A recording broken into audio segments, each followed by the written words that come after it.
From 1999 to 2025, Star Wars has become a household name with the LEGO Group, from video games to merchandise to hundreds of sets being released to date. But how did this iconic collaboration between LEGO and one of the greatest sci-fi franchises of all time come to be? In this video, we're diving into the fascinating history that is LEGO Star Wars.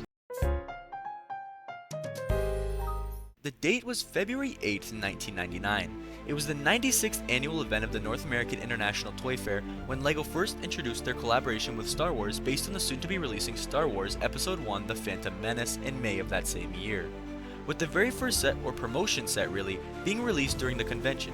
Additionally, some of the very first sets to be released were on February 22, 1999, which was set 7110, the Land Speeder, with 49 pieces and 2 minifigs retailing for just $6 USD. Another set release was set 7130, the Snow Speeder, for $20 USD, or set 7140, the X-Wing Fighter, with 266 pieces for $30.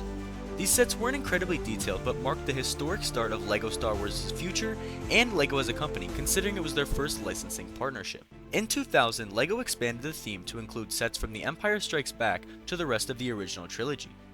During this time, we see another addition of 19 sets to the Star Wars lineup, most notably being the introduction of the Ultimate Collector series, with the UCS X-Wing Starfighter being released for $200 with 1,300 pieces and 1 minifig, and the UCS TIE Interceptor for $100.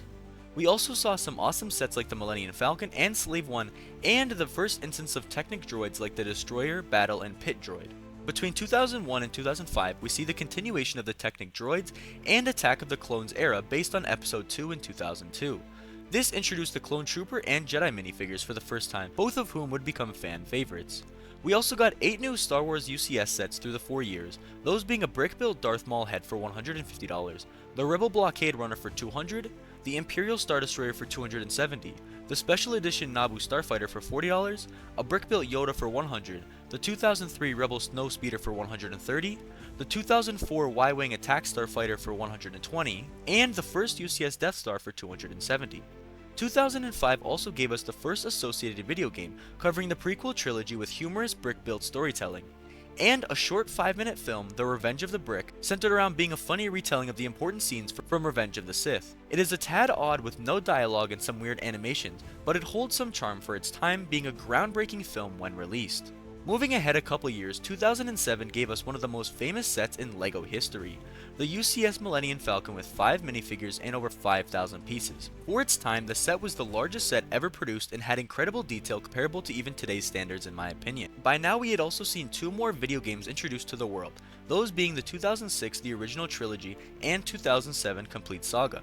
The 2006 game was the 3rd best-selling game of the year and was seemingly everywhere, from Xbox 360s to mobile phones. And the 2007 game became the best-selling LEGO game ever until the Marvel superhero game back in 2017. This was also the year that Star Wars would give us battle packs, something that myself and millions of other LEGO fans cherish for army building to this day, some 18 years later. Now, from 2008 to 2012, there was a lot of diversity and awesome releases, with the 2008 introduction of the Clone Wars sub-theme, seeing releases like the Republic Gunship and ATTE. Not to mention the UCS Death Star that would come to be known as every LEGO fan's dream playset, and then when redesigned in 2016, that would become the #1 Death Star beloved by LEGO fans. You also saw the UCS General Grievous buildable figure set that was pretty awesome. Moving a few years ahead to 2010, this was the 10-year anniversary for LEGO Star Wars, so they featured a ton of awesome sets like the redesigned Slave One, AT-AT Walker, and the UCS Imperial Shuttle and Obi-Wan's Jedi Starfighter.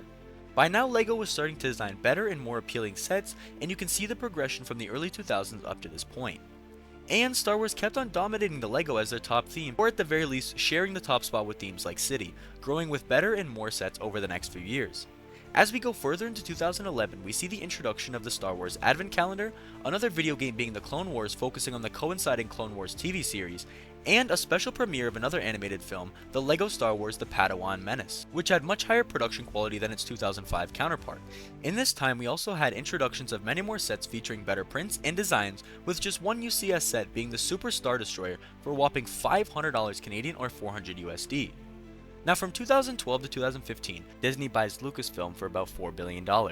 This is sort of a transition into the newer light version of LEGO Star Wars.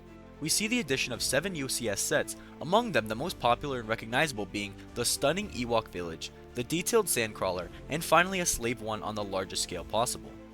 We also got 2 animated films or series, being the LEGO Star Wars The Empire Strikes Out TV special and the Yoda Chronicles. And by 2015 we got the announcement of The Force Awakens, releasing in 2016, with sets like the Kylo Ren Command Shuttle and the Millennium Falcon.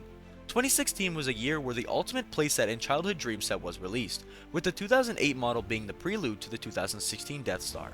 As the prints were updated and modernized, play features all around, and it included a jaw-dropping 27 minifigures, 9 of which are unique to the set.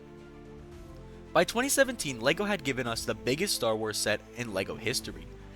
And I know that the world map with 11,000 or something pieces is technically bigger, with most of the parts being 1x1 tile pieces, but it is in no way comparable to the Millennium Falcon on any stage. The 2017 set had just over 7,000 pieces, 8 minifigures, and a fleshed out interior, producing a behemoth of a set that's bigger than my coffee table, releasing for a whopping $1,050 Canadian or 850 USD, which is still actually available today, even after 8 years of production. We also saw the UCS Snowspeeder released this year, but it was clearly overshadowed, obviously, by the Millennium Falcon. And as we move into the last 7 or so years of LEGO Star Wars, we really see a trend of both high detail and prices skyrocketing. I covered this in my previous video with a link in the description. We continue to see strong growth of sets and designs well into 2018 and 2019, with 2 UCS sets being released, the Y-Wing Starfighter and Imperial Star Destroyer. By 2019 specifically, we get the introduction of the Skywalker Saga, not to mention the exclusive Luke Skywalker minifigure released to LEGO Insiders. The Saga game was then delayed for the next few years until its official release in April of 2022. And now up to this point of the release, we get another 5 UCS sets like Luke's Landspeeder, the Razor Crest, AT-AT Walker, and Republic Gunship, and also a multitude of LEGO Star Wars sets. At this point it becomes really clear to see the history of LEGO Star Wars and the growth that the theme had on both LEGO and Star Wars fans alike. Even just comparing the now UCS Luke's Landspeeder to one of the very first sets, the Landspeeder over 23 years ago, at that point, you can see the incredible jump in innovation, design, and quality that LEGO has completed and achieved within the last 25 years. And now in a modern 2025, we are celebrating the 25th anniversary of the Star Wars theme, with 7 notable celebratory sets giving us iconic minifigures like Darth Malak, the ARC Trooper 5s, Cal Kestis, and a young Princess Leia, and even a QTKT droid. However, coupled with some of the most unique sets this year was also pricing for Star Wars sets that has been quite rough. Sets like the Ahsoka's Jedi Interceptor was released for $60 and just included 290 pieces, with a price to piece ratio of 20 cents per piece, which is just absolutely absurd. Yikes. This, however, is nothing compared to the Mandalorian 4 Plus Starfighter for $40 in only 92 pieces, which is an actual jaw-dropping of 43 cents per piece. Oh, no. Moving away from these sort of outliers, however, in my opinion, LEGO Star Wars is a phenomenal theme that allows for so much creativity with their sets, huge potential for army building, and overall great designs for displayability. The theme as a whole has progressed wonderfully in my opinion, even with the older sets aging gracefully as the part of the process to where Star Wars is now. So that really wraps up the video, and I know I didn't cover every single thing that happened in this 25-year period, otherwise we'd be here forever. But if you made it this far, comment your favorite LEGO Star Wars set, and I really appreciate you watching the video to the end. Have a great rest of your day.